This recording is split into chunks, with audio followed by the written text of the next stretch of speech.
like nothing else I had ever been on before, and with stunts and with a press tour. I'd never done anything like that before, certainly, and it was really overwhelming, and how excited everyone got when the movie came out, and our premiere was like the biggest premiere I'd ever been to, and all the stuff surrounding kind of like the hype of the movie was an extreme in every way. Another outcome of Spider-Man was an intense romance with co-star Tobey Maguire. Apparently, the kiss she planted on Spider-Man's lips was real, though it didn't show in the shot. But a relationship was sparked, and the two of them dated for about a year. Now, Kirsten remains tight-lipped about that romance in any interview. She refuses completely to discuss it, though she does say how the film affected other parts of her life. It helped my career because now I can, get small movies made from foreign financiers, and it's not a risk to put me in their movie. I can pretty much be in a big movie and lead it so all of that helped because you're more well known everywhere. As a direct result of her talent, visibility and growing audience draw, she landed a pivotal part opposite Julia Roberts in the period drama Mona Lisa's Smile. The film is a story about early feminist rumblings in the 1950s, and Kirsten really admired the way Julia Roberts used her power and influence in Hollywood to push this female-dominated film all the way through to completion. Yes, of course. I mean, she's like probably the most powerful woman in this industry, and she uses her power to be good to people, and I have a great respect for her and the way she handles herself. I have the problem of not understanding my power. She knows her power and she doesn't flaunt it, and she has it, but I don't really I know that I have power in this industry, but I haven't really figured out that I haven't really felt it yet in my gut, I have to grow into that, I guess. Kirsten was headed in the right direction. The young actress is sensitive to the importance of her role choices and their influence, but one problem continues to be outside of her control. There are a lot of good roles for women, and so it's up to you. For women who are real people, it's usually the girlfriend who's this fantasy hot girl who, it's just really silly roles usually for girls. But now I think smarter roles are coming along, and not even just more human, the guys always have pretty human roles, but the girls, I don't know, something gets lost there. Not only are the roles few and far between, the impossible standard of beauty is wearing, even on a knockout like Kirsten. We still have an incredible focus on being thin and looking a certain way, and I think that, all the emphasis on breast operations and putting plastic things in your body, and it's just another type of girdle for women nowadays. And there are other lives we're living with, but I think that now we all have choices as women, and I have a choice to speak my mind, and I won't be, disregarded for it, and as long as I'm accepted creatively as a woman and as a force in this industry, and as I get more power, I can use it for the good and maybe help others, that's what I want to do. There are enormous pressures on young women in the entertainment industry to maintain a certain look that is often very unrealistic and not matching to what real women look like. And hopefully, when someone can find another person who really loves her for who she is, then some of these pressures might dissipate. When we come back, Kirsten finds strength with a new Hollywood flame. Kirsten was thrilled when her Mona Lisa's Smile co-star Maggie Gyllenhaal introduced her to her 23-year-old brother, Jake. The two hit it off immediately.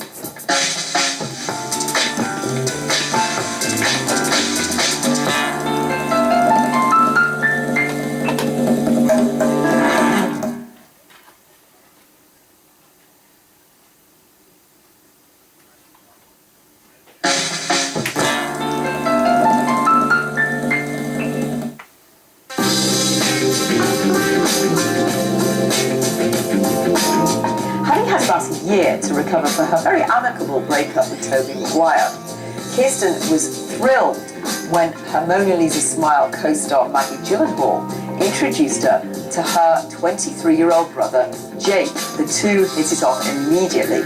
Much like Tobey Maguire, Jake is known for playing intense, dark, moody characters in art house films, something Kirsten clearly respects.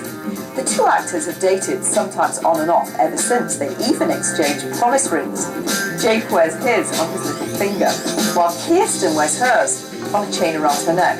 Their love is even sealed in celluloid. When the blonde beauty visited boyfriend Jake while he was working on the set of the 2004 disaster film The Day After Tomorrow, she agreed to appear in a brief, uncredited cameo.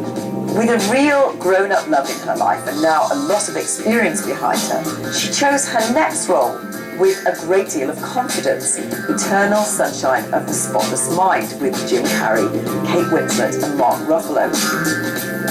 It's angry and it's funny and it's, sad. It's everything kind of that love is and relationships are, and they're not simple, and it shows all of those things.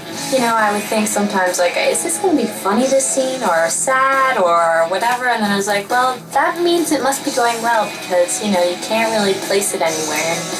And so I think that, Michelle gave us a lot of freedom, and I felt like, we were able to give really good performances because of that. On this film, which was, of course, an independent, she had to get used to a very different level of accommodation than the luxuries she'd got used to on the bigger budget films like Spider-Man.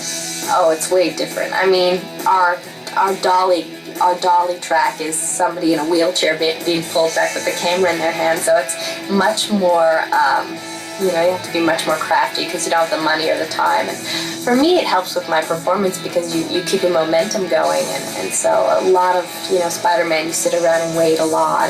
It's like really long scenes, but and you get treated a lot differently too. Bigger trailers, everything is different. But it's fun to go from one different atmosphere to another. I like it. And even more importantly, especially now with the influence of Jake Gyllenhaal, the movie satisfied Kirsten's growing desire to play meaningful characters. There's truthful characters in that, and I think that you just have to find it or create it for yourself, and that's okay too. It's, it makes things more interesting. Thanks to the weighty roles that she'd had since Spider-Man 1 and her passionate relationship with Jake, Kirsten brought a really fresh intensity and dynamism to the sequel, Spider-Man 2. Now, there were some troubles before the film actually started shooting because it looked like Tobey Maguire wouldn't be able to take part in the film because of back injuries. And at one point, there was even talk of Jake Gyllenhaal doing the role instead because the two actors looked pretty similar. But Tobey was back on board, they were all together, and the new film, Spider-Man 2, managed, unlike most sequels, to have even more strength and dynamism than the first. I mean, for me, I felt a lot better during this movie because I was just more confident in myself and in my acting, and I was just more secure doing this film, and so it just made for me to be even more collaborative with Sam and be more respected as an equal in this movie. Kirsten was really happy that her character Mary Jane evolved to become much less of a victim in this film than the previous one. No, I'm not being as dropped or as much in this one. In this one, I'm, being grabbed by tentacles, but at least I'm not dropping, free falling in this one, and there's not as much screaming either in this one. And there's more in-depth development to the character in this one, which interestingly parallels some of the experiences that Kirsten herself was going through. Well, I mean, I think we're both, going through a time in your life where you're becoming a woman and you're dealing with, a lot of different feelings. And she's just on a wrong track with a lot of guys she's dating. Luckily, she got out of where she was living and she was strong enough to move to New York by herself and pursue her acting career, even though she covers herself a lot. She's very insecure, and I can understand, that feeling, but I have more support around me than she did. I mean, Peter's the only man that I think she was very vulnerable with and confided in. Spider-Man 2 was a colossal hit, largely regarded as superior to its blockbuster predecessor.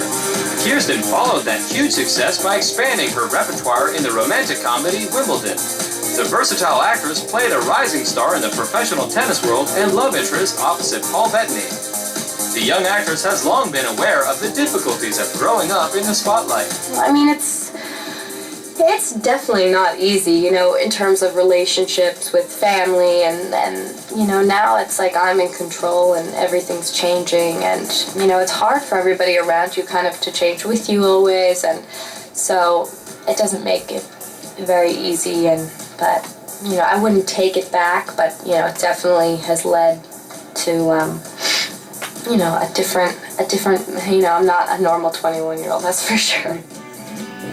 With her mother Inez, the gorgeous blonde has opened her own production company called Wooden Spoon, named after her grandmother's favorite instrument of discipline. Kirsten has long had in mind roles other than just acting. Oh, I'd love to direct and write, yeah. When preparing for her role in writer-director Cameron Crowe's Elizabethtown, Kirsten put her directing dreams aside to focus on her character. A lot of me is definitely this girl, and I think when you feel the most free in what you're doing is when you are being the most honest with yourself. So it kind of like feeds, you know, feeds each other, I think. She was just such a great character because she's like not self-deprecating at all. She's very positive all the time, and she's really just there to help the other person. By keeping her boyfriend a priority, her family by her side, and her feet firmly planted on the ground, Kirsten is able to weather and navigate the volatile Hollywood storms. Kirsten's roles in front of and behind the camera will continue to expand as her faithful audience continues to watch her grow up and evolve before our eyes up on the silver screen.